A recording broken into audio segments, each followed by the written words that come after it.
Oke, selamat pagi semuanya. Assalamualaikum warahmatullahi wabarakatuh. Kembali di podcast Keto Fitness ya. Kali ini edisi ke-23 ya. Oke.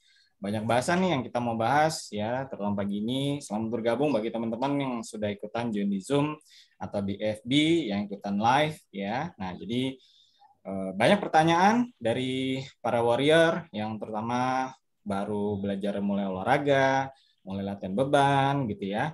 Nah, jangan lupa Keto Fitness selalu menyediakan kelas pelatihan dasar latihan beban bagi pemula setiap akhir pekan. Dan biasanya itu setiap hari Minggu ya. Nah, jadi Minggu pagi, bukan pagi ini ya. Jadi silakan nanti bisa ikuti untuk besok pagi ya. Nah, bagi yang belum pernah ikutan, yuk silakan ikutan supaya teman-teman paham bagaimana gerakan latihan dasar latihan beban yang baik dan benar. Nah, gitu. Supaya apa? Supaya terhindar dari cedera, ya kan? Nah, jadi waktu dua podcast sebelumnya kita sudah bahas masalah latihan beban atau kardio, ya, dua-duanya penting, gitu ya. Nah, untuk latihan beban yang paling penting adalah menghindari supaya tidak cedera. Nah, itu yang paling penting, ya. Nah, jadi mesti memahamin. Bagi yang sudah pernah ikutan di kelas pelatihan, silahkan ngulang lagi. Nah, gitu. Jadi jangan malu kok ngulang lagi terus belajar karena memang nggak bisa langsung kita paham 100% gitu ya. Jadi kita harus memahamin sambil mempelajari ya. Jadi istilahnya learning by doing. Nah, jadi kita nggak bisa cuma sekali aja kemudian kita paham ya. Sampai sekarang pun aku latihan beban itu banyak sekali hal-hal baru yang aku dapatkan ya pada saat latihan atau mungkin dari teman-teman gym bahkan yang sudah lebih senior dan sebagainya atau bahkan ya dari Mas Adere juga sebagai coach aku juga gitu ya. Nah, jadi banyak hal yang kita bisa pelajarin pada saat kita melakukan latihan beban ya. Dan aku ucapkan selamat semua ke teman-teman warrior yang sudah rutin ya latihan bebannya ya sudah paling nggak seperti yang aku anjurkan minimal 3 kali seminggu itu sudah sangat cukup ya. Nah gitu. Jadi jangan sampai overtrain juga. Ya aku aja seminggu itu maksimal 5 kali lah ya untuk latihan. Tapi sekarang udah jarang, paling seminggu cuma 4 kali gitu ya. Nah, bagi teman-teman pemula 3 kali seminggu itu sudah sangat cukup. Kita udah bahas di podcast sebelumnya. Nanti aku akan lebih jelaskan detail bagi yang memang teman-teman ikutan di kelas pelatihan ya setiap hari, setiap akhir pekan ya minggu pagi. Oke. Nah, bahasan kali ini ya kita akan bahas perlu nggak sih nimbang ya asupan gitu ya. Jadi ini banyak pertanyaan atau mungkin teman-teman bertanya-tanya perlu nggak sih coach untuk nimbang asupan? Oke. Jadi bagi yang teman-teman yang baru mulai KF ya, lagi mulai fat loss-nya segala macam ya, yang penting adalah menjalani proses adaptasinya dulu menuju full ketosis gitu ya. Nah, jadi proses adaptasi ini kan seperti yang sudah diketahui adalah mengalami proses yang biasanya berlangsung antara 2 sampai 4 minggu. Nah, gitu. Nah, ini harus dipahamin dulu karena setiap orang punya metabolik yang berbeda-beda, metabolisme ya, berbeda. Kemudian memiliki mungkin bawaan penyakit yang berbeda-beda juga, ya, tidak ada yang sama persis gitu ya.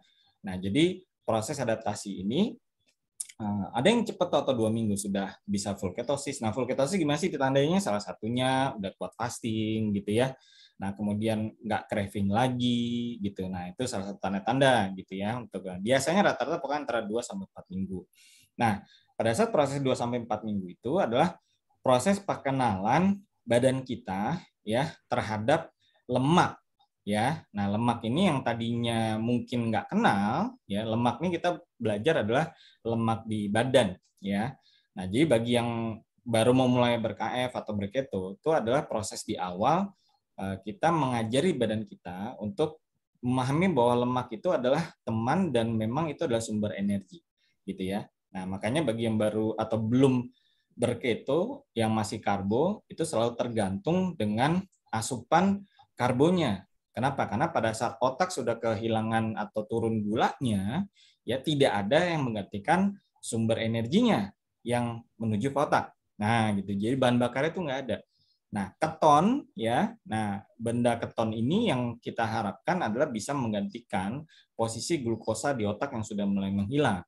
Nah, makanya proses di utama adaptasi yang utama adalah teman-teman bagi yang pemula ya, yaitu harus ada VCO. ya minum di awal bagi yang pemula nih. Jadi pemula Visio ini harus gitu ya. Jadi untuk Visio ini percepat ya produksi keton di liver. Nah, ini yang paling penting dipahamin. Jadi bagi pemula ya, jadi Visio itu wajib ya. Supaya apa? Supaya bisa cepat ketosis. Supaya cepat ketonnya itu nongol di liver. Nah, jadi supaya bisa menggantikan glukosa di otak. Nah, gitu. Nah, jadi di awal ada proses memahami bagaimana otak ini bisa menggunakan lemak sebagai sumber energi. Nah, sehingga nanti pada saat sudah full ketosis ya, otak ini sudah bisa melihat ya lemak di badan kita yang sedemikian banyaknya, apalagi yang teman-teman masih overweight, gitu ya, itu bisa kelihatan nanti otaknya bisa, wah ini sumber energi banyak banget. Nah, gitu loh.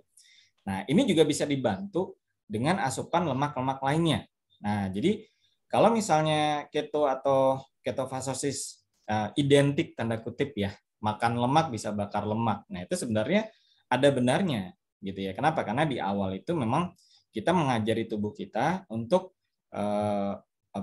mengenali lemak ini adalah sebagai sumber energi yang dulunya mungkin sudah berpuluh tahun buta gitu ya. Nah, buta. Nah, ini proses ini akan lebih cepat ya adaptasinya ya bagi yang baru akan lebih cepat jika terutama bagi yang muslim ya, terutama bagi yang muslim yang sering saum gitu ya, Senin Kamis, yang sering saum Daud dan sebagainya, biasanya ya, kemarin juga ada obrolan dengan Ustadz Aroni, ya biasanya transisi menuju ketosisnya akan bisa lebih cepat. Kenapa? Karena yang biasa rajin saum sunnah itu biasa sudah bisa merasakan light ketosis namanya, gitu ya. Karena sudah terlatih tidak makan, gitu kan. Nah, jadi sebenarnya sudah ada light ketosis. Jadi untuk menuju bisa full ketosis akan lebih mudah. Nah, tapi memang ada butuh perjuangan yang lebih spesial bagi yang tidak pernah saum sunnah, gitu ya, yang memang craving gulanya terlalu banyak ya, dan mungkin penyakitnya juga banyak. Nah, ini memang challenging.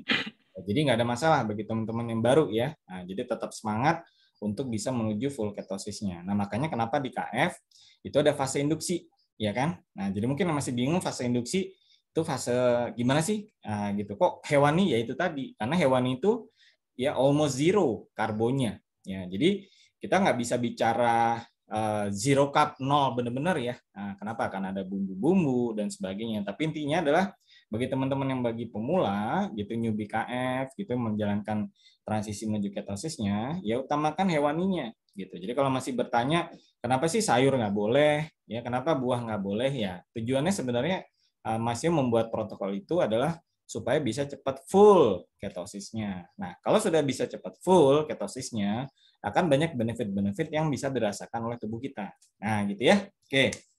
Detail banyak tuh untuk masalah fisiologinya, video-videonya Mas Bobi ya, penjelasan Mas Tio banyak ya. Rajin-rajin sering cek videonya Mas Bobi atau ikutan TFA-nya Mas Tio gitu ya. Ini siang nanti juga ada TFA dengan Nakes gitu ya. Kalau ada waktu yang bisa ikutan live silahkan.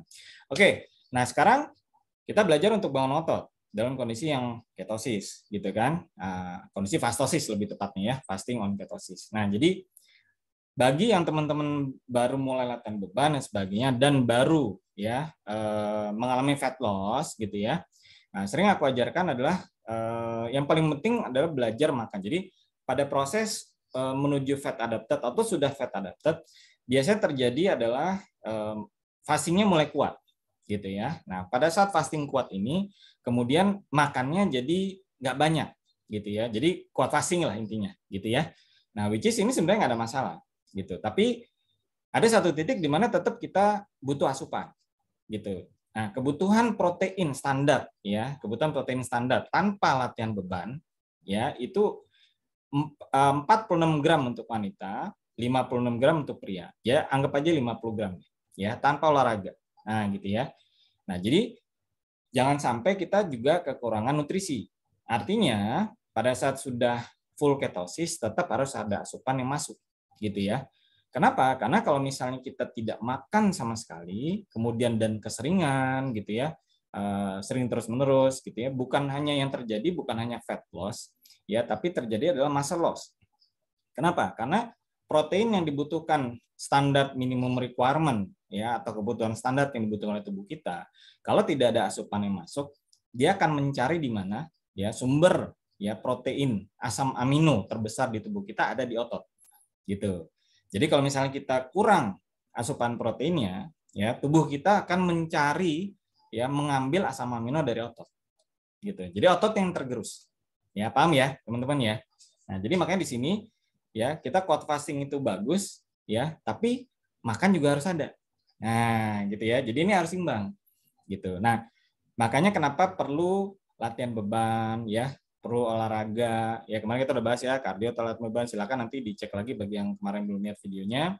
Ya, tapi intinya adalah latihan beban yang direkomendasikan untuk olahraga ya dalam ketofastosis. Ya, kenapa? Karena kerusakan sel-sel otot yang terjadi di tubuh kita ya itu yang membuat kita akan lapar.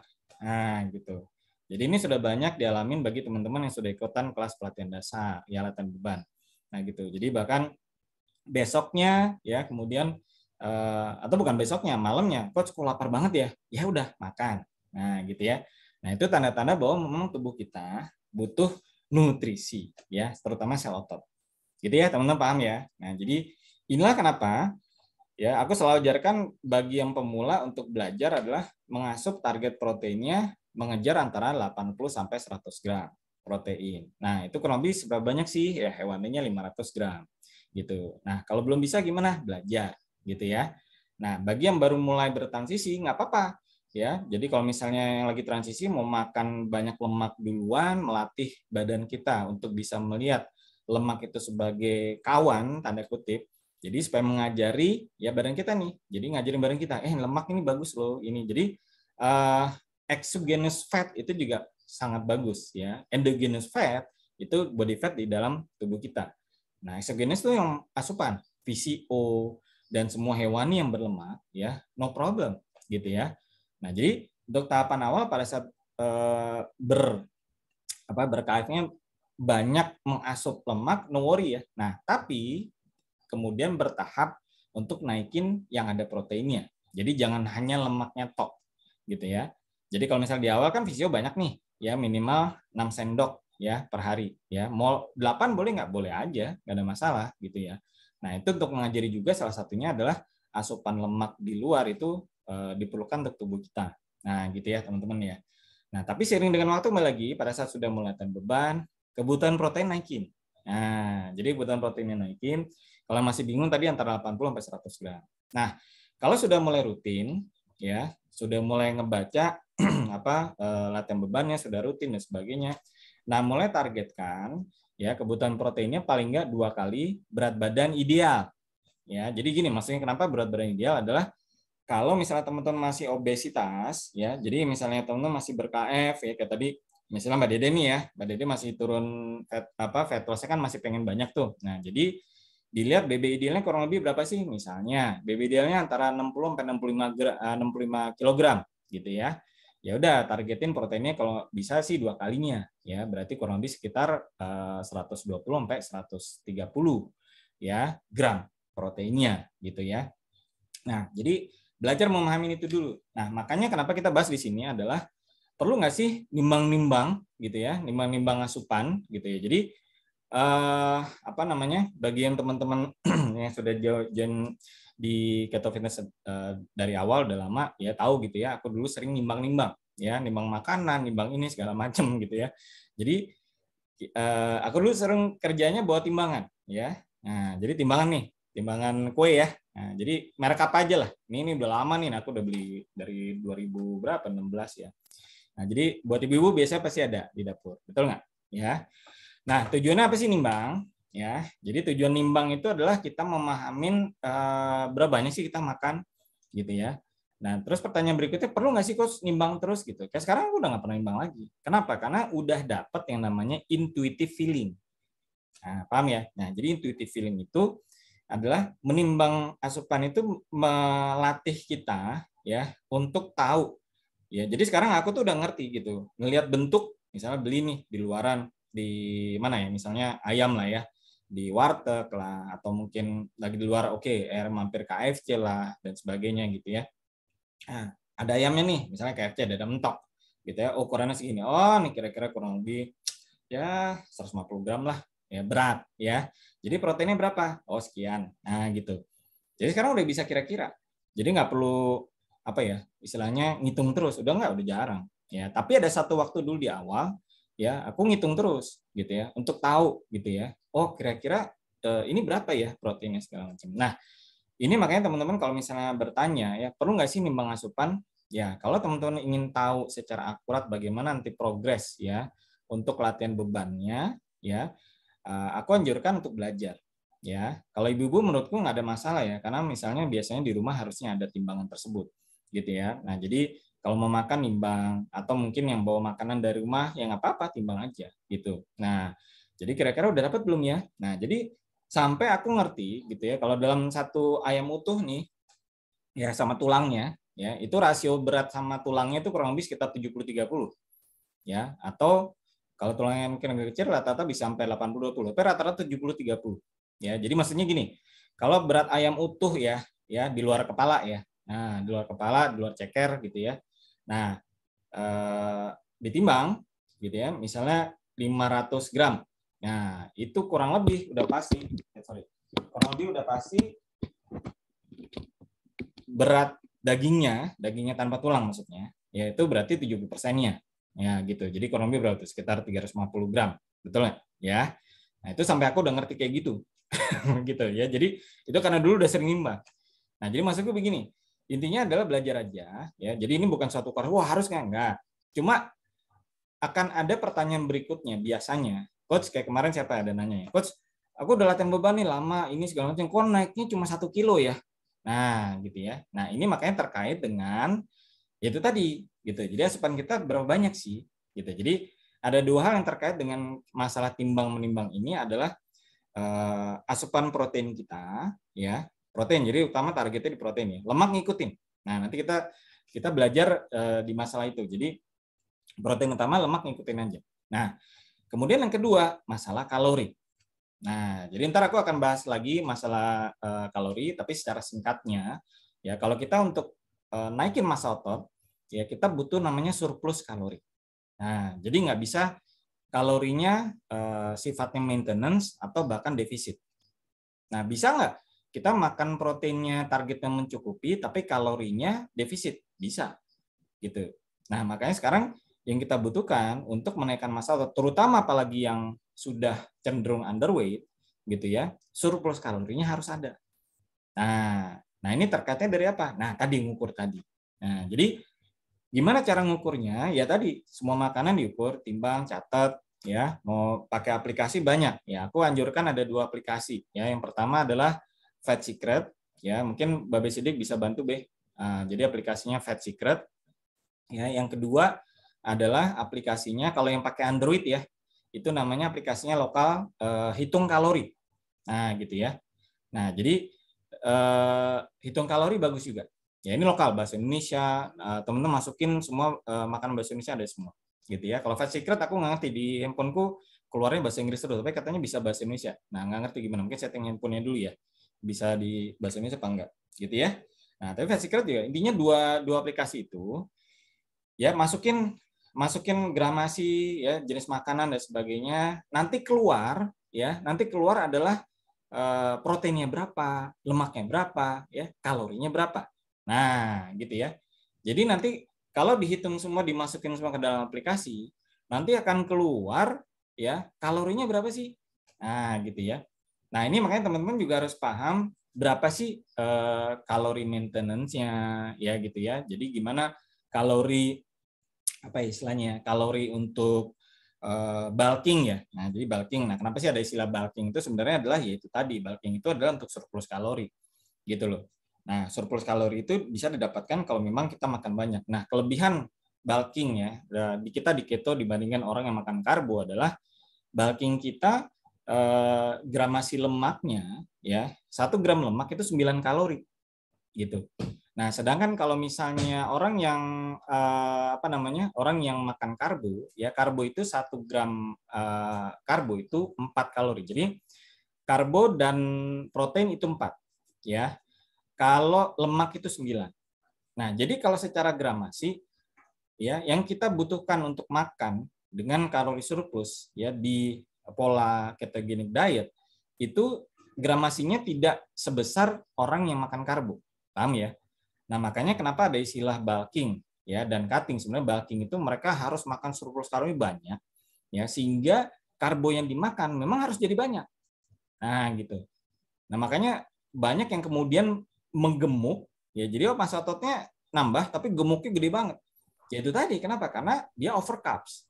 Nah, sedangkan kalau misalnya di kita gitu ya, ya biasa aja gitu. Karena memang gramasi istilahnya gramasi lemaknya itu bisa dihitung adalah itu tadi 1 gram lemak itu 9 kalori ya. 1 gram lemak itu 9 kalori. Nah, jadi intinya di sini adalah kita paham teman-teman mesti pahamin ya. Nah, jadi mesti pahamin adalah bagaimana kita menaikkan surplus kalori. Nah, kembali yang tadi pertanyaannya adalah kenapa sih kita mesti nimbang itu tadi. Jadi ada dua target yang utama kita melihat adalah target protein dan di target kalori gitu ya.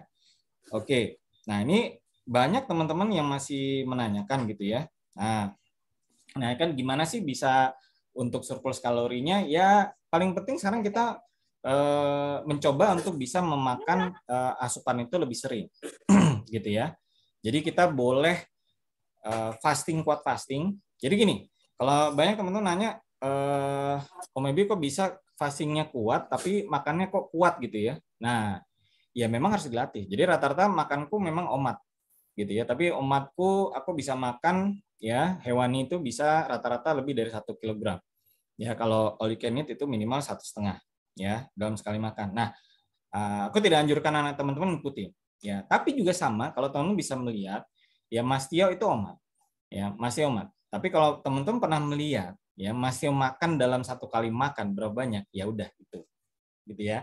Nah, jadi kalau misalnya teman tidak bisa makan asupannya refillnya sebanyak aku atau Mas Tio, di spread gitu makannya. Ya, refillnya diperbanyak. Nah, itu makanya kenapa tidak perlu juga ya kalau misalnya teman-teman udah kuat fastingnya sampai 20 jam, tapi dalam 4 jamnya makannya nggak bisa banyak, nggak apa-apa, perpanjang sampai 16 jam. Gitu. Nah, makanya juga kenapa protokol kalau yang underweight gitu ya, boleh nggak fasting gitu. Jadi fastingnya 12 jam aja. Jadi terakhir tidur jam berapa? Jam 8 ya, kemudian jam 8 pagi mau udah mulai refill lagi nggak ada masalah. Kenapa? Karena perbanyak makan itulah, perbanyak refill itulah itu yang membuat kalori surplus tadi bisa terjadi ya, proteinnya bisa masuk. Nah, gitu. Jadi supaya makannya lebih sering gitu. Nah, ini mesti dipahamin ya. Jadi tergantung karena tiap orang punya kondisi yang berbeda-beda. Nah, jadi balik lagi, perlukah nimbang asupan? Untuk awal teman-teman aku bilang perlu gitu. Nah, belajar dulu aja. Nah, itu perlu kurang lebih mungkin sebulan deh. Nah, kalau udah sebulan udah ngerti segalanya, nanti coba rasain pada saat nanti misalnya makan sendiri udah ngerti sendiri kok gitu. Aku sekarang serius udah jarang nimbang gitu. Jadi, bahkan kalau misalnya makan telur segalanya, oh kira-kira telur segini, oh kira-kira segini. Rata-rata bener semua gitu. Nah, itu namanya ada intuitive feeling gitu ya. Nah, ini sama halnya dengan kita melatih intuitive feeling ini sama halnya dengan kalau misalnya begini, teman-teman yang biasa nyetir ya, yang bisa nyetir, baik nyetir mobil atau motor ya, kita biasa melihat rata-rata ada speedometer. Betul nggak? Ya, ada speedometer kita ngeliat nih kecepatannya berapa, betul? Nah, aku pernah dalam satu waktu speedometer mati ya, pernah gitu ya. Nah, jadi nggak pakai speedometer nih, gitu. Nggak pakai speedometer, tapi feeling kita udah dapat nih, kira-kira ini 60 kilo, 70 kilo gitu ya. Tapi speedometer mati. Kenapa? Karena kita udah terbiasa membaca speedometer dengan kecepatan yang ada gitu. Oh, jadi gini kurang lebih sekitar 70, oh ini 80 gitu ya. Nah, gitu. Jadi ini membuat kita pada saat kita nyetir kadang misalnya kita nggak tanpa ngelihat speedometer mau misalnya mungkin kita ngegas gitu ya. Kemudian kita tahu oh ini kira-kira sekitar berapa. Setelah kita lihat speedometer oh benar. Nah, itu namanya intuitive feeling. Ya, jadi sama melatih bagaimana kita bisa ya bukan ini bukan maksud gini. Aku menjelaskan ini adalah bukan untuk menjadi suatu hal yang kok kayaknya ribet amat sih mesti ngitung makanan dan sebagainya gitu ya, bukan gitu. Bagi teman-teman yang mungkin tidak nyaman, gak usah itu nggak ada masalah gitu. Ini bukan suatu paksaan. Ini aku hanya sharing apa yang sudah kulakukan selama ini dan kenapa bisa masa ototku bisa cepet. Nah, gitu kan banyak teman-teman nanya, Mas Ibu kok bisa cepet banget ya? Masa otot ya itulah aku melakukan banyak hal yang warrior lain tidak lakukan. Nah, jadi kalau misalnya teman-teman juga ingin mendapatkan atau mendapatkan hasil gain muscle yang bagus gitu ya, yang bagus yang ini. Dan aku sangat senang teman-teman sekarang udah banyak mulai latihan beban dengan serius ya. Om Bondan keren banget Om, sama Mas Sufi anaknya udah latihan bareng, ih keren-keren. Ya banyak lah ya. Nah jadi ini yang memang harus kita lakukan gitu.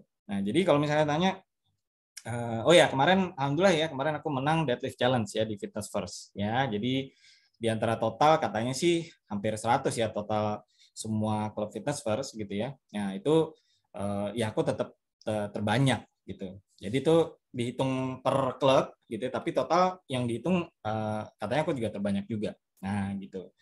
Jadi udah aku buktikan juga bahwa dalam kondisi sangat minim karbo gitu ya, kita tetap bisa kuat. Jadi nggak pakai karbo pun kita tetap bisa bangun otot. Nah, jadi bagi teman-teman yang khususnya bagi teman-teman yang di tempat gym, yang ada apa mungkin higher PT ya di tempat gym ya, itu biasanya nanti kan PT-nya kan, Mas udah makan belum? Nah gitu kan, ya bilang aja, ya terserah sih mau bilang saya keto saya nggak makan, bisa juga paling PT-nya bingung kan, gitu. Kalau teman-teman gymku sih udah ngerti gitu ya.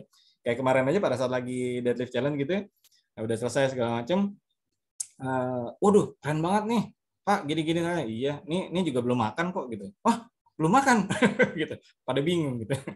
Ya udah nggak ada masalah, jadi kita tidak ya karena kan beda pola makan gitu ya, jadi kita tidak perlu juga apa ya menjelaskan kepada mereka apa yang kita lakukan gitu ya, tapi ya nggak apa-apa kita jalanin aja gitu kan, yang penting kita udah ngerti gitu. Jadi misalnya kalau mereka bilang oh udah sarapan belum Mas Mbak gitu, oh enggak saya mah nggak sarapan gitu. Atau kalau berani bilang PD nih udah PD bilang oh saya keto, saya ketofastosis gitu, saya emang nggak sarapan gitu, jadi saya nggak makan karbo dan saya nggak sarapan, ya paling PT-nya bingung gitu aja kan. Nah gitu, jadi intinya maksudku adalah bagi teman-teman yang nge-gym yang kemudian kenal tempat gym yang biasanya mereka bilang oh harus makan karbo dulu nih ini segala macam gitu biar supaya kuat, enggak ya, aku sudah buktikan tidak ya. Dan banyak kok pelaku-pelaku apa namanya bodybuilder di luar negeri ya, bahkan mereka carnivore diet ya. Jadi carnivore diet itu adalah full hewani ya. Jadi bagi yang kemarin ada nanya tuh Kak tuh, carnivore diet itu apa sih Coach ya? Carnivore diet itu ya hewani. Jadi hewani, benar-benar hewani. Nggak makan sayur, nggak makan buah. Dah semuanya hewani ya. Nah, jadi kalau yang masih bingung atau ada yang bilang hewani aja tuh berbahaya loh, nanti nggak dapat asupan lain mikronutrisinya, ada semua kok di hewani gitu. Ya udah banyak kok di luar negeri yang melakukan carnivore diet, mereka bisa bangun ototnya jadi ototnya bagus ya. Karena kembali lagi bahwa kalau kita untuk bangun otot sumbernya ada di protein ya, bukan di karbo sama lemak gitu. Jadi karbo dan lemak ini adalah dua-duanya adalah sumber energi ya. Jadi kan makronutrisi ada 3 ya, karbohidrat, protein sama lemak. Nah, kenapa kita penyakitan atau kenapa kita memilih sekarang ya? Kemarin di KF itu ada yang menanyakan, kenapa sih apa sih kemarin nanya di KF itu kenapa sih orang kalau sakit harus ngilangin karbo ya kalau nggak salah pertanyaannya. Ya aku jawab lagi, kenapa sih orang yang kalau misalnya makan karbo kebanyakan sering penyakitan kan gitu. Ya kan. Nah, tapi intinya sebenarnya adalah kita dulu sering penyakitan adalah karena kita makan karbohidrat ketinggian dan lemak ketinggian. Ya, contoh, kan enak tuh karbo sama lemak, bener nggak? Ya kan, makan nasinya banyak segini 2 piring, ya kan, terus kemudian pakai sambil makan pakai kikil, ya atau otak, enak nggak? Enak. Ya, tapi itu yang jadi bikin penyakit, gitu. Makan apa? Donat. Donat enak nggak? Enak. Ya, tapi itu kombinasi antara karbo tinggi dan lemak tinggi. Gitu. Makan nasi goreng enak nggak? Nah, enak banget. Itu dulu favoritku. Ya, makanya dulu pikir-pikir pernah waktu itu ya belum kenal KF tuh pernah cek lab TG ku dulu waktu itu 300 gitu ya, 300 dan nggak berasa apa-apa. Jadi sampai dokter waktu itu bilang, Mas nggak berasa apa-apa? Enggak dok, biasa aja. Tapi ini bahaya loh, ini udah 300 gini, oh gitu. Nah, itu aku dulu belum paham gitu ya. Gitu. Karena hobiku dulu makan nasi goreng. Ya, bayangin nasi goreng tuh udah nasinya enak, ya nasinya bisa dua piring gitu ya. Terus kemudian digoreng pula ada minyak goreng dan sebagainya. Wah, ya gitu. Ya ini mesti dipahamin. Jadi kembali ke sumber kita bangun massa otot adalah sumbernya adalah protein. Ya, nah lemak di kita ada 2, ya lemak asupan dan lemak body fat.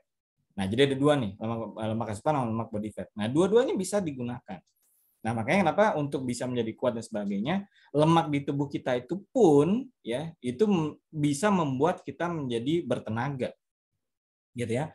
Kalau yang belum misalnya gini, kalau misalnya nih bagi teman-teman yang latihan beban kemudian merasa mungkin latihan beban agak intens, yang mungkin teman-teman mungkin latihannya ini aku bicara ke teman-teman yang udah main variasi ya, bukan pemula ya, gitu ya. Main variasi. Kalau aku anjurkan pemula kan cuma 4-5 gerakan ya. Nah, itu udah 30 menit cukup.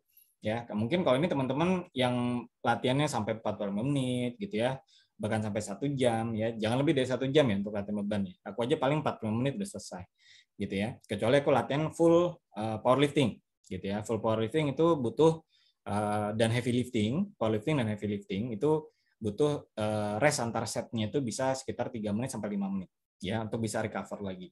Nah, kalau yang biasa saja yang main di hypertrophy ya, hypertrophy itu antara setnya repetisinya antara 6 sampai 12 gitu ya. Nah, atau bahkan 15 gitu. Itu udah selesai bisa sekitar 30 menit, 40 menit udah selesai, 4-5 gerakan. Ya, nggak perlu sampai buat pemula ya, nggak perlu sampai 10 gerakan gitu. Asal teman-teman sudah memahamin gitu ya. Jadi momen konsep dulu nih yang paling penting ya. Makanya teman-teman bagi yang belum pernah ikutan ya kelas latihan dasar latihan beban bagi pemula, yuk ikutan. Ya, Beh bisa tolong di-share linknya Beh buat pendaftaran besok pagi ya. Nah, jadi ikutan ya, memahamin dulu konsepnya ya, memahami mind muscle connection-nya gitu ya. Apa sih yang otot yang kita latih gitu ya. Sudah berlatih tanpa ada mind muscle connection dan sebagainya, nggak ada masalah ketimbang mager. Nah, tapi sekarang mumpung buat teman-teman sudah mulai latihan untuk bisa menghasilkan hasil yang optimal, untuk bisa menghasilkan muscle gain yang kita harapkan, ya makanya perlu belajar hal-hal basic dulu gitu ya. Jadi ini yang perlu memahami supaya konsepnya paham. Dan lebih penting adalah bagaimana terhindar dari cedera. Nah, latihan beban itu rata-rata cederanya cuma 2, ya. Low back, ya. Jadi namanya terkenal dengan istilah low back pain. Yang kedua adalah bahu. Mostly cuma 2 itu. Yang lain-lain hampir jarang, gitu ya. Nah, kenapa? Karena postur nggak benar. Nah, gitu ya. Jadi yang belum pernah ikutan, yuk coba besok ikutan. Ya, linknya ada di Babe. Mungkin nanti bisa di-share ya, Be ya. Nah, jadi kembali lagi yang kita topik bahasan hari ini adalah perlu nggak nimbang asupan? Perlu jika ya teman-teman pengen hasil ototnya optimal gitu. Nggak perlu jika teman-teman ya udah yang penting latihan beban aja hasil dapat oke, nggak dapat nggak apa-apa. Nah gitu, jadi nggak masalah ya, bukan suatu paksaan. Nah jadi kalau misalnya pada saat mulai ber-KF memang nggak perlu nimbang nggak gitu, dan nggak perlu nimbang kalori, nggak perlu. Udah pasti nanti body fat akan turun. Ya udah pasti akan turun sendiri. Tapi sekarang pada saat kita mau menaikkan massa otot, jadi kalau misalnya gini, KF itu sudah proven kita fat loss tanpa ngitung kalori. Udah. Jadi kalau di luar sana banyak yang berbagai macam diet gitu ya, yang hitungannya adalah defisit kalori gitu ya. Ya itu udah pasti kurus gitu. Ya karena namanya juga kalorinya defisit. Jadi ada 2 sebenarnya. Jadi kita kebanyakan karbo. Nah, karena kebanyakan karbo kita over kalori, jadi surplus kalori. Nah, tapi kalau kalorinya defisit, itu udah pasti kita juga langsing juga. Ya, mau makannya karbo, ya itu udah pasti langsing. Tapi bedanya antara defisit kalori dengan pola makan karbo dengan ketosis, ya, orang yang defisit kalori di pola makan karbo tinggi, itu masih craving-nya luar biasa. Jadi kurang, ya ini ada beberapa teman yang aku tahu, kurang bisa enjoy, gitu ya. Karena makanannya dikurangi, ya porsinya dikurangi semua tuh.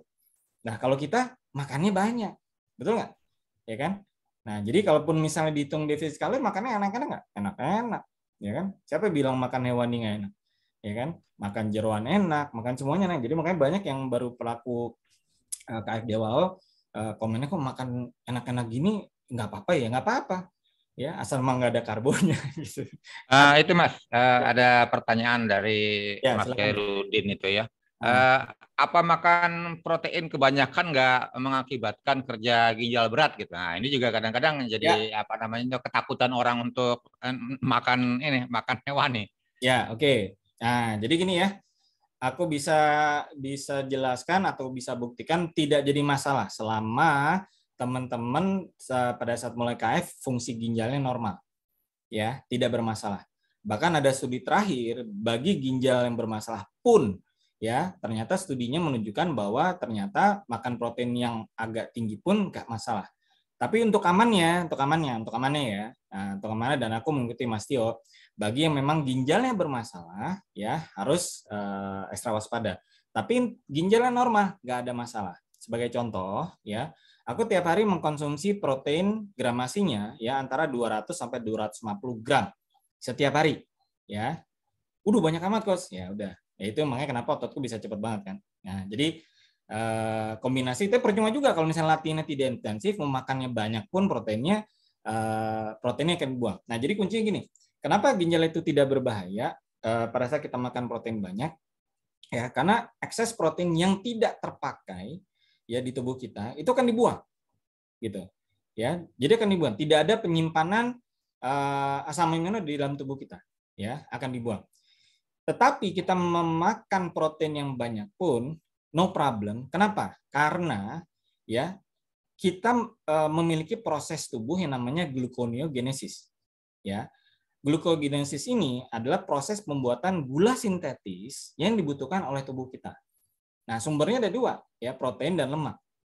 Pada saat kita fasting, ya gluconeogenesis ini mengambil body fat kita sebagai proses bahan baku sebagai proses GNG-nya. Tapi pada saat protein sudah masuk, ya itu juga akan diambil ya sebagian untuk proses GNG. Nah, makanya kenapa sebenarnya pada saat kita menaikkan asupan protein kita, sebenarnya nggak masalah, karena itu juga akan terpecah menjadi sumber bahan baku untuk pembuatan gula sintetis kita. Nah, makanya aku sangat rekomen memang naikkan protein kita. Karena kita nggak ngerti berapa banyak porsi yang kebelah ya dari protein yang kita makan nih. Kita bicara protein ya. Dari protein yang makan masuk ya asam amino kebelah nih. Nah, kebelah ada proses yang untuk pembuatan gula, ada proses yang memang untuk recovery asam aminonya. Gitu ya, maksudnya pembuatan sel, bukan hanya recovery otot ya. Jadi maksudnya asam amino ini diperlukan tubuh kita udah sangat banyak banget. Rambut, kulit, kuku itu butuh asam amino. Nah, jadi banyak yang kemarin teman-teman mungkin mengalami rambut rontok, kemudian kukunya bermasalah dan sebagainya. Karena kembali lagi yang tadi aku bilang bahwa pada saat kita sudah menuju ketosis atau sudah full ketosis, kita merasa kita kenyang, ya kita kemudian malas makan telurnya sehari cuma 4. Betul nggak? Banyak kan yang kayak gitu warrior kita teman-teman. Nah, itu yang tadi aku bilang. Gitu. Pada saat kita defisit protein, ya asam amino kita tidak masukkan banyak, tubuh tetap mencari sumber asam amino yang lain. Di mana carinya? Di otot. Nah, gitu. Jadi makanya kenapa jangan gini, jangan bangga dulu kalau teman-teman hanya turun BB. Nah, yang kita inginkan adalah turun BB tapi muscle mass-nya minimal sama, massa otot ya, massa ototnya minimal sama atau bahkan bisa nambah. Nah, kalau kita turun BB-nya karena kita hilang body fat atau lemak tubuh hilang dan massa ototnya berkurang, nah itu yang kita tidak inginkan. Nah, jadi kita inginkan adalah massa otot karena lean body mass, ya lean body mass kita makin naik itu malah makin bagus, gitu. Lean body mass itu adalah BB kita dikurangi body fat. Nah, itu namanya lean body mass, ya berat badan kita dikurangi body fat. Nah, kalau berapa banyak sih body fat kita, prosentasenya bagi tempat gym ada mesinnya. Bagi yang teman-teman di rumah ya, kalau teman-teman mau beli alatnya itu aku sarankan namanya Omron Carrada Scan yang HbA 375. Ya silakan cari di Google di Google ya pokoknya di online shop ya. Ketovitas nggak jual ya. Nah, cari yang garansi resmi Omron ya. Jadi itu ada pegangan yang di atas nih. Nah, jadi itu nanti akan kelihatan body fat-nya berapa. Kalau ada budget, itu harganya kurang lebih sekitar 1,8 atau 1,9. Ya, kalau ada budget, tidak harus ya. Tapi nanti bentuk body fat juga kita bisa lihat dari secara guesstimate. Ya, guesstimate itu perkiraan ya, bentuk badan sekian, body fat sekian, banyak kok di internet gitu. Di Ketovitas juga udah pernah aku share juga. Nanti kita share lagi. Ya, jadi intinya adalah balik ke pertanyaan tadi, ya ginjal bermasalah nggak? Nggak. Aku sudah bisa buktikan, udah cek lab juga, ginjalku nggak ada masalah. Ya, nah ini sudah banyak studi yang membuktikan hal tersebut juga. Nah, jadi kembali lagi, kenapa juga naikin protein tadi ya? Karena sumber protein kita itu akan dipecah asam aminonya sebagai sumber GNG. Nah, makanya kenapa ya? Kalau teman-teman pernah dengar bahasan masalah hal ini ya, pada saat misalnya teman-teman refill ya jam 12 siang, refillnya jangan banyak-banyak. Jangan ngenyanginnya pas siang. Gitu. Kenyangkanlah malam hari. Gitu. Jadi menjelang food coma. Ya, jadi kita refill sampai kenyang, ya, sampai kondisi food coma, itu membuat kita akan tidur pules, dan refill di malam hari itu kortisolnya sudah turun. Paham ya? Nah, kalau di siang kita refillnya, teman-teman misalnya refill kenyangnya siang nih. Nah, itu masih ada kortisol yang cukup tinggi di siang hari. Nah, pada saat kortisol tinggi siang hari, proses GNG kita, gluconeogenesis kita itu juga akan terbelah. Gitu. Jadi proses masih terbelah itu asam amino tadi. Nah, itu akan menjadi sumber ya untuk sumber bahan baku untuk gula sintetis tadi.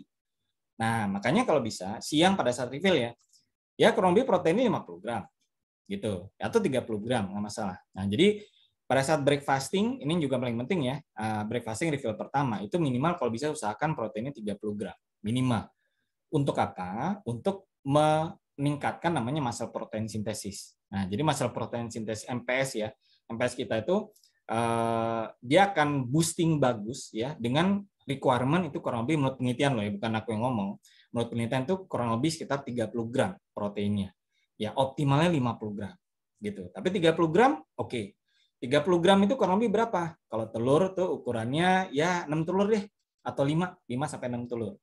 Ya, 6 telur yang beratnya sekitar 60 gram ya sama cangkangnya ya. Gitu. Kalau yang kecil-kecil 50 gram, nah mungkin proteinnya bisa 5 gram tuh ya per butir telur. Ini kalau kita ngitung telur ya, gitu. Nah, makanya kembali lagi tadi pertanyaannya, bahaya nggak kalau misalnya kita makan protein banyak? Itu sudah kebuktikan dengan cek lab dan sebagainya.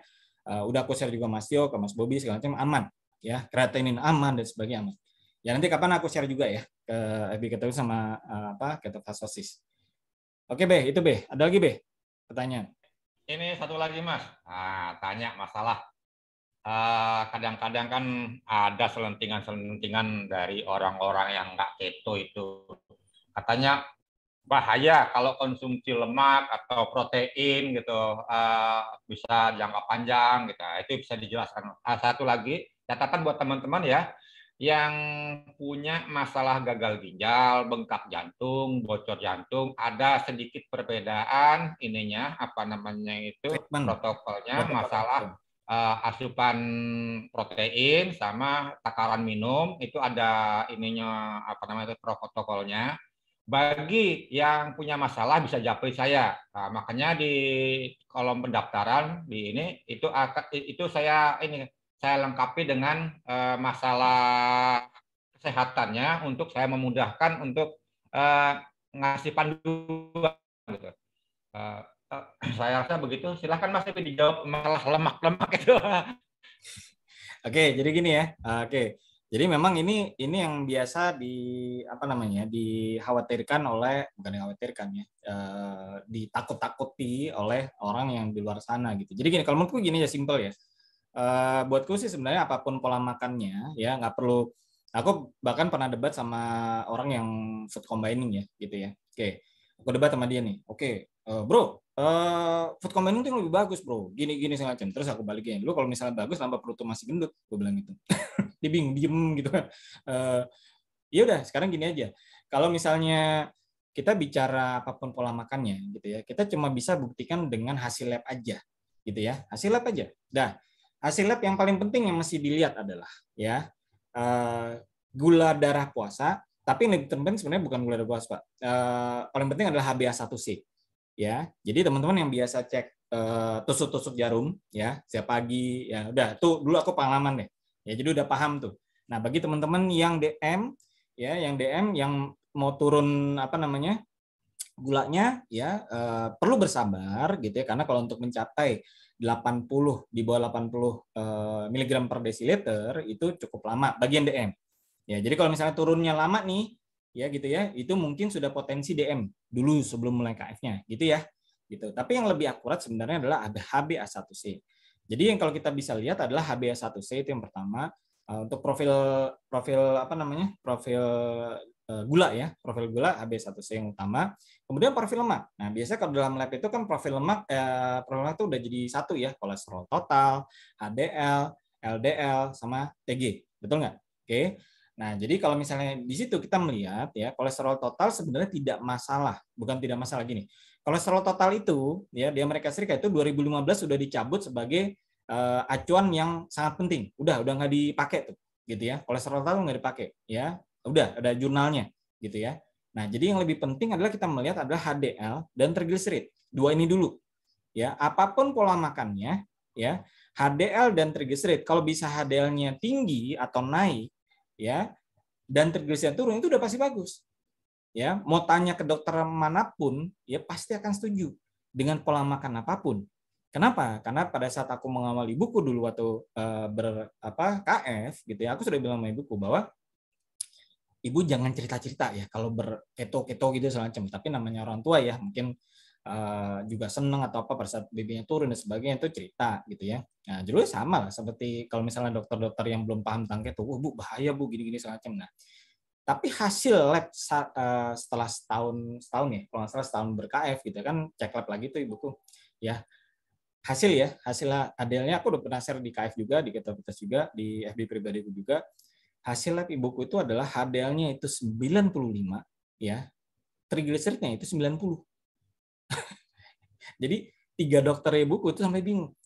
Ibu, kok bisa HDL-nya bisa sampai 95? Ibu minum apa? Gitu.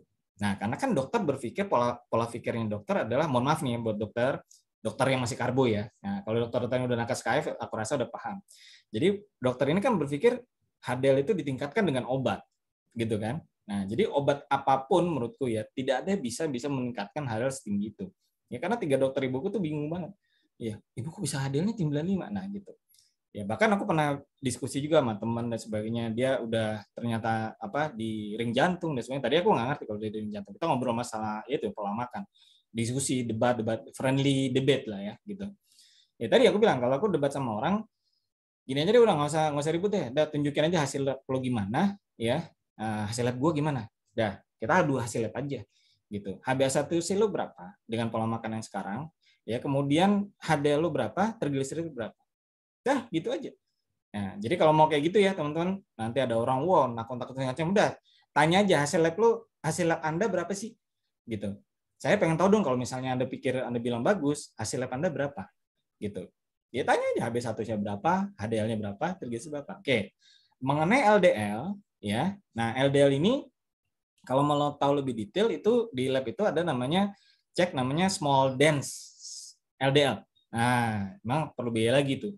Jadi LDL yang tinggi itu belum menunjukkan bahwa itu bahaya atau tidak. Nah, karena yang small dense LDL, yang partikel yang kecil LDL itu yang sebenarnya berbahaya.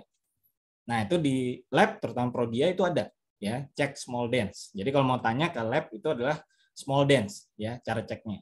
Gitu. Jadi jangan lihat kolesterol tinggi kolesterol total itu jangan dilihat, yang LDL jangan dilihat.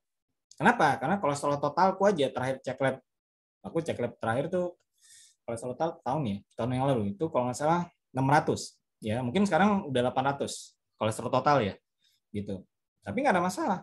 Nah, bahasan kolesterol total sebenarnya juga kolesterol total kita itu adalah termasuk salah satu bahan baku untuk hormon testosteron. Nah, gitu ya. Jadi hormon testosteron itu korelasinya dengan kolesterol. Nah, gitu. Tapi kita balik lagi pertanyaan yang tadi ya. Jadi gitu Beh. Jadi pertanyaannya adalah nakut-nakutin makan lemak bahaya nggak gini segala macam, nggak ada masalah. Selama tadi yang aku bilang, kalau karbonnya kita sudah minimkan gitu ya. Jadi nggak ada masalah. Gitu ya teman-teman ya. Jadi nanti bisa dicek lab apalagi yang baru ya, yang baru ber-KF. Nanti cek lab lagi mungkin baru mulai sekarang nih bulan Februari ya kan. Maret, April, Mei. Nanti bulan Mei cek. Nah, terutama yang itu ya. Jadi HbA1c ya, HDL sama triglycerid. Nah, gitu. Oke. Apalagi, Be? Sebentar. Oke, jadi balik ya. Ada lagi, Be? Yang buat punya masalah GERD atau ada juga ya yang kehilangan nafsu makan. GERD ini kan kalau pada umumnya secara konvensional banyak disarankan kan harus makan terus, Mas. Lah, gimana ini buat mensiasatinya ini supaya nggak kambuh gitu? Dari Bu Anissa. Ya, kembali GERD itu konsepnya aku punya partner ya. Ya, ini cerita dikit, aku punya partner bisnis itu dulu buat akut ya, dan pada saat aku jalan keto tuh ya sama dulu kan, wow dia bilang hati-hati lo gini segala macam gitu, jadi aku diem aja santai ngomong gitu. Ya aku bilang kalau makan gue nih bahaya, kenapa lu makan karbo banyak jadi GERD, aku bilang gitu. Coba deh karbonya kurangin, aku bilang gitu. Ya, tadi dia ngeyel segala macam, terus saya nurut gitu. Benar, GERD-nya berkurang gitu ya. Jadi waktu itu kemudian karena dulu aku pernah nganterin dia gitu ya. GERD-nya kumat kambuh pagi-pagi ya, itu ya mungkin jam segini lah ya, jam 7 jam 8 aku nganterin ke IGD Rumah Sakit Pondok Indah. Ya, itu hanya karena masalah GERD gitu. Dan itu masih aku nggak tahu kenapa waktu itu kalau nggak salah antre gitu ya. Itu cuma masalah GERD gitu loh. Ya. Nah, kemudian setelah dia udah ngikutin saranku ngurangin karbo, dia nggak keto-keto banget lah gitu ya, tapi udah ngurangin nasi, ngurangin ini segala macam, udah feeling enak segala macam. Dia bilang, wah bener loh, ini karbo gawat nih man, ternyata dia bilang. Ya iyalah, udah gue bilangin dari dulu nggak percaya, gue bilang gitu kan. jadi intinya gini teman-teman ya, jadi kita sharing aja kan, kita tidak memasakkan gaya hidup KFLS ini kepada orang lain, tapi pada saat kita sharing, kadang orang itu mendengar. Jadi gini, pada saat kita ngomong nih, mungkin kita dibantah ini segala macam gitu ya, tapi nggak apa-apa, kita jalanin aja, karena nanti pada saat kita sudah bisa buktikan hasilnya, ya dia akan melihat gitu ya. Misalnya kalau dia tahu bahwa kita penyakitan banyak nih, atau misalnya kita lebih sehat, kok lu lebih sehat sih ini segala macam, ya kan gue udah bilang gue keto, bilang gitu kan. Nah gitu aja, simpel. Jadi pada saat kita bisa menunjukkan ke orang lain, ya itu akan membuat orang lain tuh berpikir gitu loh. Nah sama seperti yang terjadi dengan aku dengan partnerku itu gitu. Jadi sekarang dia paling nggak sudah mengurangi karbo udah sangat banyak, udah ngerti banget tuh gitu ya. Nah jadi dia udah ngerti bahwa yang menyebabkan GERD-nya dia itu adalah karbo. Nah jadi permasalahan tadi yang GERD gitu ya. Jadi pertanyaannya gimana Beh? GERD-nya? GERD-nya masih kambuh? Ini apa namanya itu kan punya masalah berat, asupan proteinnya gimana biar Oh, asupan aman. proteinnya. Asupan proteinnya sebenarnya nggak ada masalah karena sebenarnya GERD itu lebih Karena ya sebelumnya punya riwayat jika Hmm. makan karbo di waktu pagi suka kambuh siang hari Ya, lah. Sekarang ya. sudah pindah ke ini protein gimana gitu. Ya, jadi dengan protein nggak ada masalah gitu ya. Udah banyak kok teman-teman yang sudah tadi ya GERD segala macam karena sudah mengurangi karbonnya dengan sangat minim ya, mau GERD, hipertensi, tapi kembali lagi semuanya juga kuncinya di tidur ya. Nah, makanya 5 pilar KF itu kan ada tidur ya. Jadi tidur ini juga sangat penting. Makanya teman-teman jangan remehkan masalah tidur. Ya, karena tidur ini luar biasa gitu ya. Nah, jadi gimana caranya bisa membuat tidur enak? Nah, salah satunya kenapa harus rutin latihan beban. Ya, karena latihan beban ini meningkatkan ya rasa badan kita menciptakan recovery gitu ya, butuh recovery. Nah, butuh recovery itu udah capek gitu. Capek itu gimana? Tidur gitu loh. Nah, ini makanya semuanya korelasi, semuanya 5 pilar. Gitu. Jadi kalau misalnya masih ada teman-teman yang berpikir 5 pilar, aduh apa sih kok mesti dijalanin, apa sih kok ribet banget sekali. Enggak, itu masih bikin luar biasa itu. Ya. Dulu nggak apa-apa, bagi warrior yang baru pertama kali mungkin masih berpikir ini apa sih 5 pilar? Udah jalanin aja deh gitu ya. Karena hal ini kita bisa lebih memahamin kalau lama-lama kita learning by doing kok. Gitu. Dulu aja pertama kali lihat protokol KF ya, aku sering bilang, aku ketawa yang protokol fase maintenance ya. Nah, 20 jam gak makan gitu. Tuh aku ketawa dulu dalam hati. Ini apa ya, gaya hidup aneh ini ya. Kita makan enak di 20 jam puasa gitu kan. Sekarang aku rata-rata 20 jam sampai 22 jam puasanya gitu. Ya emang nggak lapar gitu loh. Ya kan? Paham ya teman-teman? Jadi balik yang tahun tadi GERD ya. Jadi nggak apa-apa, nggak ada masalah. Karbonya sudah diminimkan. Ya kita makan protein dan lemak itu no problem. Ya, jadi teman-teman fokus ya di hewani ya. Nah, jadi makan gimana nih sekarang, udah biasakan makan banyak dulu. Nanti tadi yang aku bilang masalah kenapa harus nimbang ya, bagi yang baru bergabung ya. Nah, kenapa harus nimbang asupan? Belajar dulu gitu loh. Belajar nimbang segala macam. Nanti kalau udah biasa nanti lama dapat intuitive feelingnya gitu. Dan tadi ukur dengan aplikasi Fat Secret 1 ya, itu ada di Android sama iOS.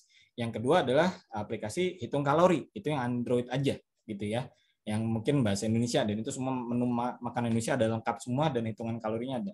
Jadi supaya kita tahu, kita paham ya, berapa yang kita makan, kalorinya berapa. Gitu. Jadi kalau untuk kita bicara untuk bangun massa otot, ya perlu surplus kalori. Bagi yang pada saat body fat masih turun, dengan surplus kalori masih bisa fat loss nggak? Masih bisa, no worry. Ya, no worry. Memang secara teorinya ada defisit kalori, tapi sekarang pada saat kita menambahkan massa otot, ya, yang menarik adalah massa otot itu bisa meningkatkan namanya BMR, ya, basal metabolic rate. Ya, jadi pada saat basal metabolic rate kita meningkat, ya fat loss kita rate-nya juga meningkat. Nah, ini menarik. Pernah dengar kalau misalnya metabolisme kita naik itu bagus, kalau metabolisme turun itu jelek. Pernah dengar kan? Ya itu namanya BMR. Gitu ya. Bisa dicek BMR kita berapa, banyak aplikasi di di internet ya, bisa di googling juga mau cek BMR-nya berapa. Nah, tapi pada saat sudah kita menaikkan massa otot, ya BMR kita meningkat. Nah, jadi BMR meningkat ini proses burning fat-nya juga akan meningkat. Nah, ini menarik. Jadi makanya kenapa gaining mass, gaining muscle mass itu sangat bagus, atau weight training ya. Weight training ini sudah banyak penelitian ya. Nah, jadi weight training kenapa sekarang itu banyak dilihat bahkan oleh dokter-dokter dan sebagainya, karena BMR-nya meningkat gitu. Jadi mau dokter nakes itu paham kalau pada saat BMR meningkat, metabolisme meningkat, itu pasti bagus gitu. Dan fat loss-nya akan terbantu di situ. Nah, gitu ya. Nah, jadi no worry masalah itu. Oke. Apalagi ini satu lagi Mas, ini buat ini nih. Waktu IF 16 jam, 2 bulan turun BB 13 kilo, gula darah 90, kolesterol 172, asam urat 5,6. Tetapi massa otot menurun. Apa pengurangan asupan karbo atau zero karbo mengikis massa otot gitu ya. Nah, itu ini pertanyaan-pertanyaan yang seperti apa namanya banyak pada umumnya gitu. Jadi orang khawatir kalau dia orang KF itu ototnya mengecil gitu. Nah, ini bisa ini kasih penjelasan sebetulnya yang dibakar itu otot apa lemak gitu Mas. Mau nggak Mas? Nah, sekarang pertanyaan berikutnya, tahu massa otot mengecil dari mana? Itu yang pertama. Ada alatnya nggak? Kalau pakai yang model timbangan yang dijual di online atau di pasaran yang harganya berapa? Seratusan ribu sampai 300, bahkan ada cuma sampai 500.000, itu nggak akurat ya. Nah, makanya tadi aku bilang kalau mau akurat, mau ngitung, ya kalau memang ada budget tidak diwajibkan, ya itu beli namanya timbangan Carrada Scan Omron, merek Omron itu yang harga 375 gitu. Nah, memang harga mahal, tapi tidak diwajibkan, memang itu ada mahal ya.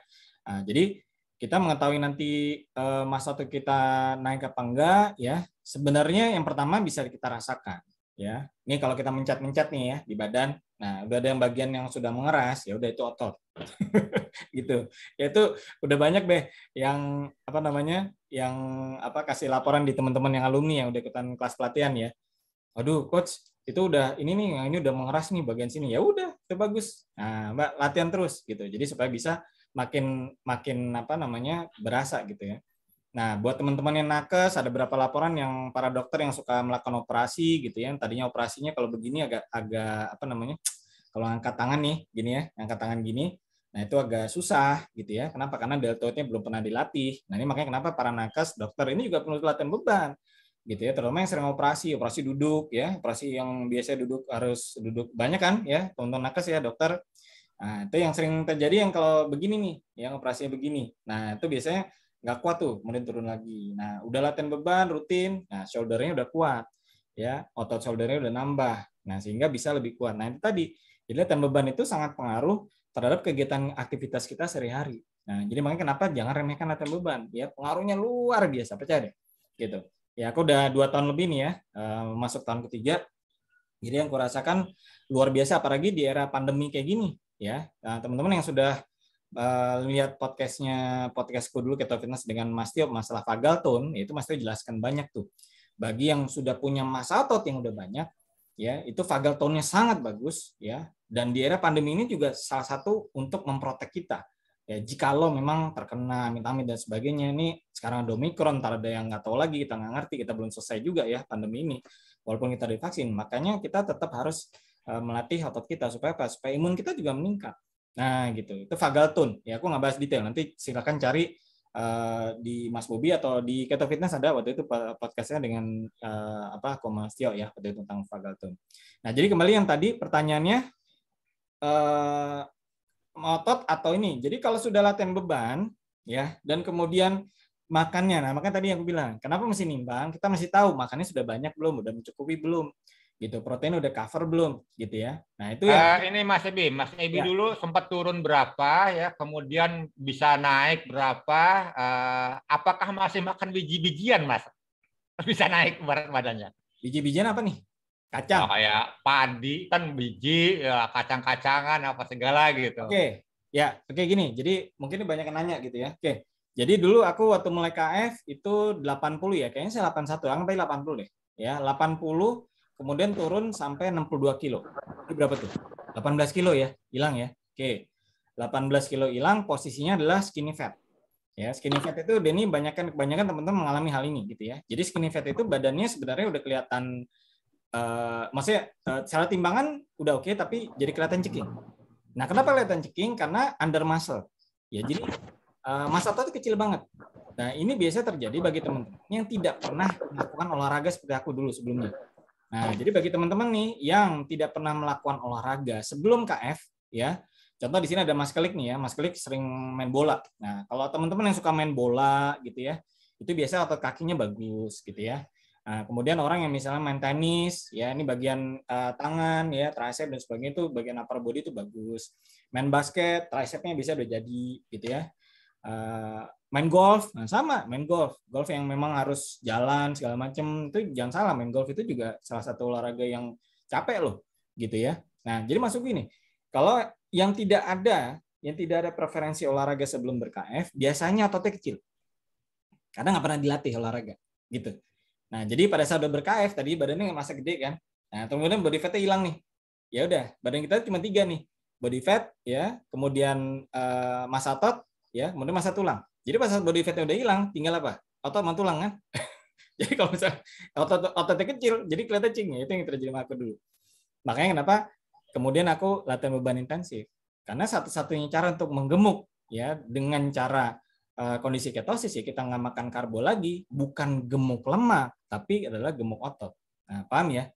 Nah, jadi banyak teman-teman gymku juga gitu yang udah lama nggak ketemu terus kemudian ketemu lagi, mereka kaget gitu ngeliat, lu bulking ya gitu ya. Ya karena bentuk badannya berbeda. Jadi sekarang secara sekarang aku BB stabil di 69 gitu ya, kadang-kadang 70 ya, dengan massa otot gaining udah 10 kilo gitu ya, hampir 10 kilo lah ya gitu. Jadi naiknya dari 62 ke 69 berarti cuma 7 kilo naiknya ya, tapi massa ototnya naiknya bisa hampir 10 kilo. Nah gitu, karena body fatnya ada yang turun. Nah gitu. Jadi body fatnya makin turun, sekarang body fatku sekitar 14-15%. Ya, aku memang tidak mencoba lebih lean lagi, aku steady di situ karena aku main di powerlifting. Nah, jadi main di powerlifting juga butuh ada body fat yang lumayan gitu ya untuk bisa ngangkat. Nah, makanya kalau misalnya teman-teman lihat kalau orang-orang yang main di powerlifting tuh kenapa orang yang gemuk-gemuk bisa kuat ya, itu tadi sebenarnya body fat itu sebagai power juga. Nah, selain massa ototnya. Jadi kembali yang tadi gitu ya, pertanyaannya aku jawab gitu. Jadi gaining muscle-nya seperti itu dan aku bisa mencapai itu kurang lebih setahun. Ya, setahun itu udah BB stabil waktu itu 67. Nah, 67 ya, kemudian naik lagi ya, sekarang sekitar stabil 69 70.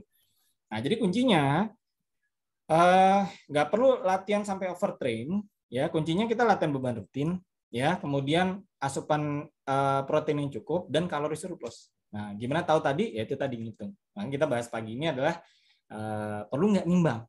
Nah, perlu bagi teman-teman yang pengen hasil massa ototnya optimal. Kalau yang teman-teman pusing, ini segala macam, ya udah nggak usah nimbang apa-apa. Tapi jangan nanya nanti, coach kok ini udah latihan berapa banyak? Udah berapa, kemarin ada yang nanya udah latihan setahun, tapi kok nambahnya cuma 1 kilo ya? Nah gitu. Nah aku nggak ngerti gimana asupannya, proteinnya gimana, kalori surplus nggak? Nah jadi semuanya pengaruh di situ. Nah gitu. Gitu ya teman-teman ya. Oke, gitu Beh. Oke, ini Ini akhir ya. kalau Kita udah jam 8, untuk udah jam 8.10 nih. kalau Mas Ebi memang mau ninggalin, ini pertanyaannya banyak ya, nggak apa-apa, pindah hostnya ke aku, nanti aku lanjutin jawab pertanyaan ini biar tuntas gitu. Boleh aja, Be. Enggak, tapi aku masih ready kok sampai 8.30 masih oke. Ini Mas Hairudin tanya ini. Kalau BB ingin turun tapi massa otot meningkat, mana lebih baik konsumsi telur atau tahu? Soalnya di pet secret tahu itu tinggi protein, tapi kalorinya lebih rendah dari telur gitu. Nah, atau tahunya 50%, telurnya 50% ya. Mana yang lebih diutamakan untuk membangun otot? Oke. Nah, ini pertanyaan menarik nih. Jadi antara tahu sama telur. Ya. Oke, kalau aku sarankan gini, tahu ini kan nabati ya. Nah, gitu. Tahu ini kan nabati. Nah, jadi aku tetap sarankan adalah di hewani. Bukan berarti nggak boleh ya. Gitu. Jadi tetap kalau kemarin ada nanya tuh Om Ebi ke asupannya gimana sih? Asupanku tetap rata-rata mungkin 90% tuh hewani semua. Yang aku konsumsi yang nabati ya, aku nggak pernah makan tahu, tempe, nggak nyamil kacang. Nah, jadi kacang yang kalau misalnya teman-teman mau camil buat bangun otot ya, itu kacang kulit ya. Kacang kulit atau bahannya pokoknya kacang tanah aja. Ya. Karena kacang tanah itu banyak mikronutrisinya yang sangat bagus untuk bangun otot, terutama zinc ya. Nah, itu ada di kacang tanah. Gitu. Tapi bukan berarti yang lain nggak bisa. Tapi intinya adalah kacang tanah itu salah satu sumber untuk bangun otot yang dari sisi nabati ya. Nah, tapi aku sangat prefer sarankan adalah hewani. Nah, jadi hewani ini yang kita perlukan ya karena sumber hewani ini sumber yang sangat lengkap dari sisi asam amino ya, kemudian sumber lengkap dari sisi mikronutrisinya juga. Dan kalau bisa ya sumber hewaninya kalau bisa dirotasi ya. Jadi misalnya kalau bisa ya ini kan tergantung budget dan sebagainya ya, tidak ada paksaan. Ya, jadi kalau misalnya telur ya, kalau misalnya konsumsi hanya telur aja ya nggak apa-apa, telur juga bagus. Tapi ada berapa hewani masing-masing itu punya kelebihan. Yang satu ada riboflamin, yang satu ada ini ya. Misalnya kenapa daging merah kecuali bagi yang cancer atau tumor dan sebagainya kan nggak boleh daging merah ya. Tapi yang tidak ada halangan untuk daging merah, aku sangat sarankan konsumsi rutin daging merah paling nggak seminggu sekali 2 kali gitu ya. Nah, karena daging merah ini, daging sapi, ya itu memiliki sumber mikronutrisi yang sangat bagus sekali ya untuk bangun otot. Jadi kalau dari kasa protein tuh, dari kasa protein itu daging sapi itu adalah daging yang sumber proteinnya paling lengkap, gitu ya, sumber protein paling lengkap. Nah ini yang lain teman-teman bukan sumber protein paling lengkap, sumber mikronutrisi yang sangat lengkap. Nah gitu ya. Nah tapi kembali ke budget gitu. Tapi tergantung daerah masing-masing. Ya kayak misalnya ikan, ada daerah-daerah yang misalnya di pinggir pantai ikannya murah-murah, nggak apa-apa, ikan sangat bagus gitu ya. Nah jadi ikan. Nah kembali yang tadi antara telur dengan tahu. Nah ini pertanyaannya bagus karena memang berarti sudah sedikit paham bahwa dari sisi lemak ya. Nah kalau misalnya masih pengen fat loss ya, nah bisa kombinasinya. Nah ini sekarang kita masuk aja karena ada pertanyaannya. Jadi kalau misalnya masih pengen fat loss, boleh dengan cara fatnya dikurangin.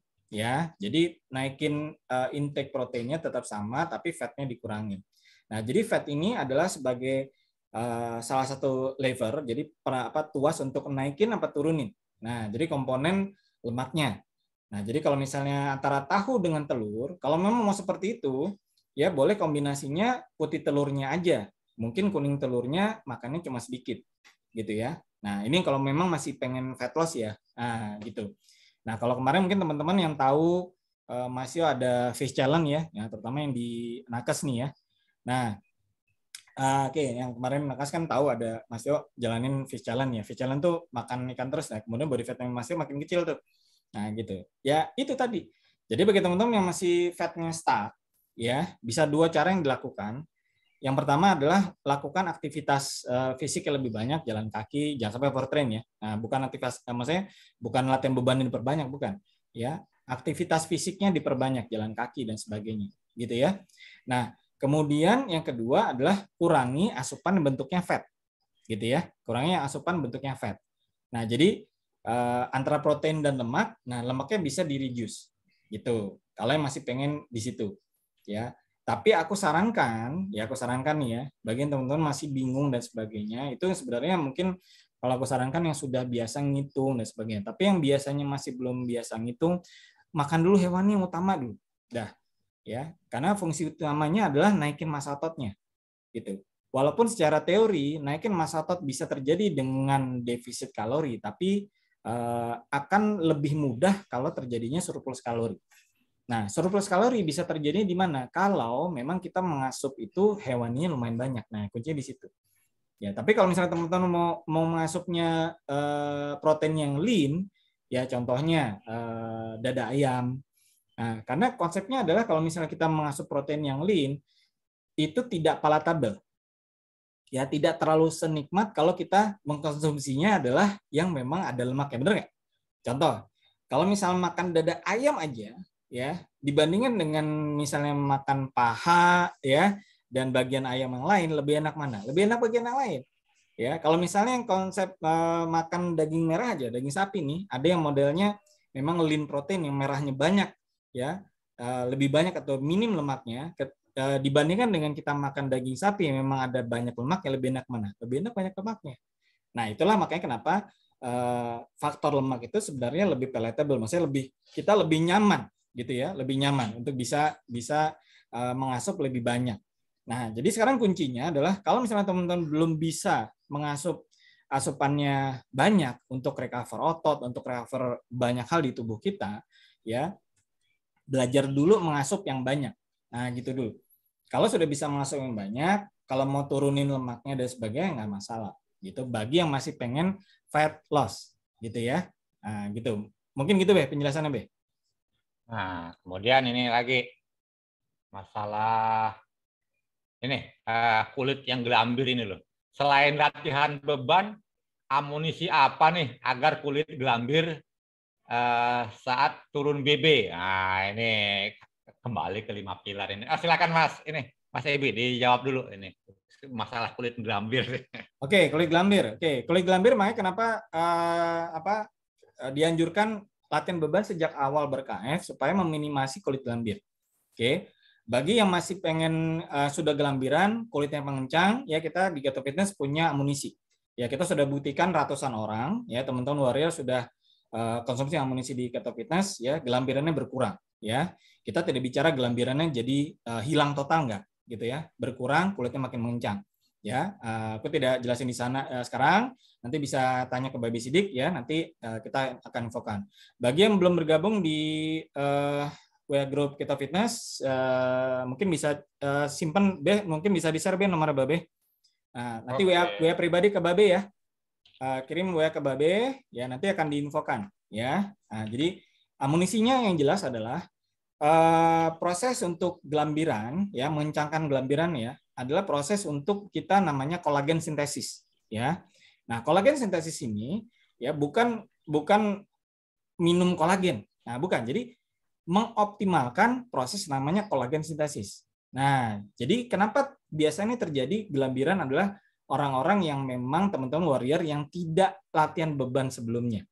Ya, nah makanya kenapa latihan beban yuk dari sekarang, dari mulai ber-KF. Nah, bagi yang permula nih, nah yang tadi mungkin malas berpikir latihan beban, segalanya, aduh malas ya gini. Nah, percayalah, percayalah bahwa latihan beban ini akan bisa mengencangkan kulit.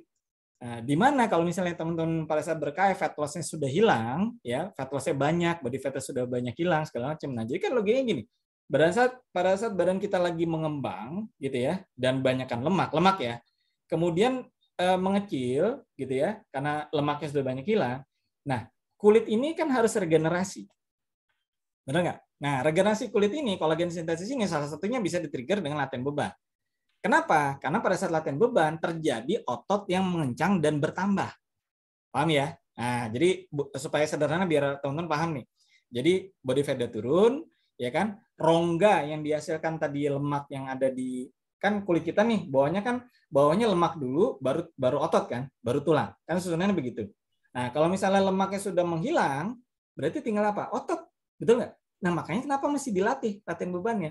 Pada saat otot yang menambah, nah itu juga men-trigger namanya kolagen sintesis untuk mulutnya mengencang.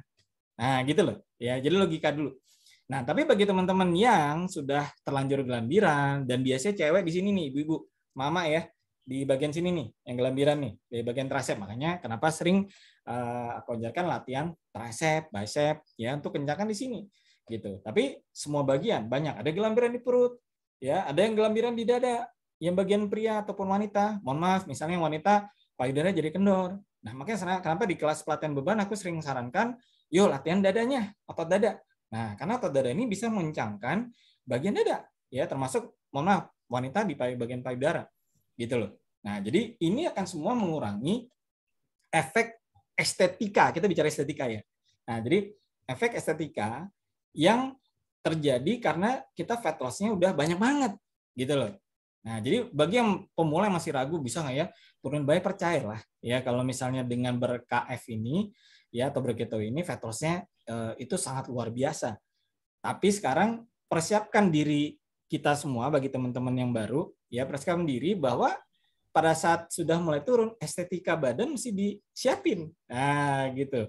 Makanya kayak dulu aku pada saat jadi ceking, ceking ya jadi estetikanya nggak bagus ya. Aduh, dibully sana sini. Nah, gitu loh. Makanya ini teman-teman harus latihan beban dari sekarang. Gitu ya. Nanti silakan WA ke Babe Sidik gitu ya. Tolong di-save ya, Be ya. Udah di-share, Be ya. Aku nggak pernah pencet nih soalnya. Sudah. Ini apa namanya itu? Ini pertanyaan terakhir ya. Ya, terakhir aja ya.